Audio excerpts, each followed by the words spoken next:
கிறிஸ்துவுக்குள் அன்பானவர்களே, இந்த நாளிலேயும் கூட பாடல் பிறந்த வரலாறு என்ற நிகழ்ச்சிக்கு உங்கள் அனைவரையும் ஆண்டவராகிய இயேசு கிறிஸ்துவின் நாமத்தில் வரவேற்கிறேன். இந்த நாளிலேயும் நாம் ஒரு பாடலை குறித்து பார்ப்போமா?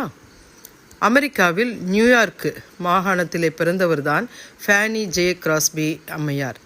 இவர் பிறந்த 6 வாரங்களிலேயே தவறான மருத்துவ சிகிச்சையினால் முழுமையாக பார்வை இழந்தார்.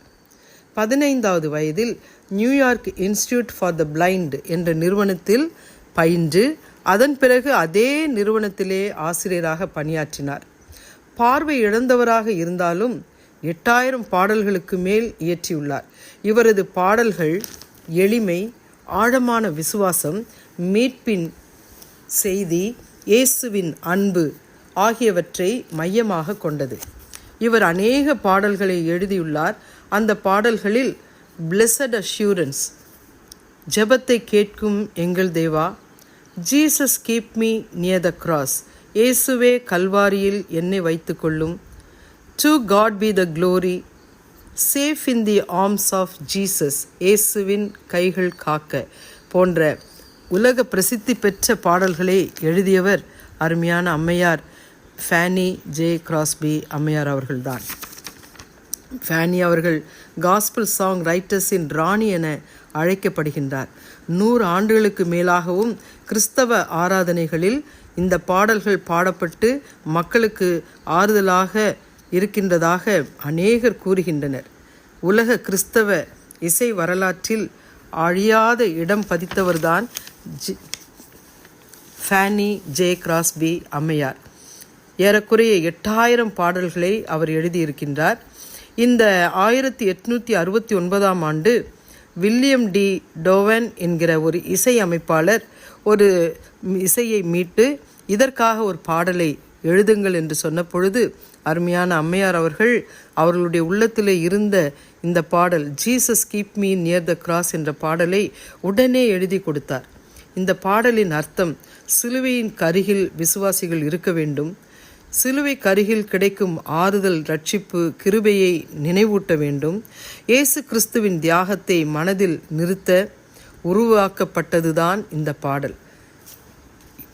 பல நூற்றாண்டுகள் கடந்தாலும் இன்றும் உலகம் முழுவதும் பல மொழிகளிலே இவருடைய பாடல்கள் மொழிபெயர்க்கப்பட்டு இன்றும் திருச்சபைகளிலே ஆராதனை பாடல்களாக பாடப்பட்டு வருகின்றது. அவற்றில் ஒன்றுதான் Jesus keep me near the cross என்ற பாடலாகும். நாமும் இந்த பாடலின் வரலாற்றை அறிந்து கொண்டோம். இந்த பாடலை அவர் என்ன நோக்கத்திற்காக எழுதினார் என்ற நோக்கத்தோடு நாம் இந்த பாடலை பாடுவோமா? இயேசுவே கல்வாரியில் என்னை வைத்து கொள்ளும், பாவம் போக்கும் இரத்தமாம் திவ்ய ஊற்றை காட்டும், மீட்பரே மீட்பரே எந்தன் மேன்மை நீரே, விண்ணில் வாழும் அளவும் நன்மை செய்குவீரே.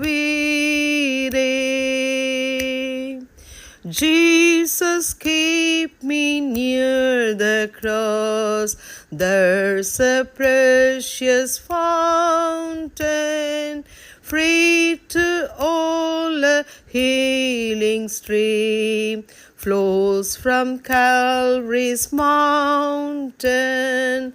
In the cross be my glory ever, till my raptured soul shall find rest beyond the river.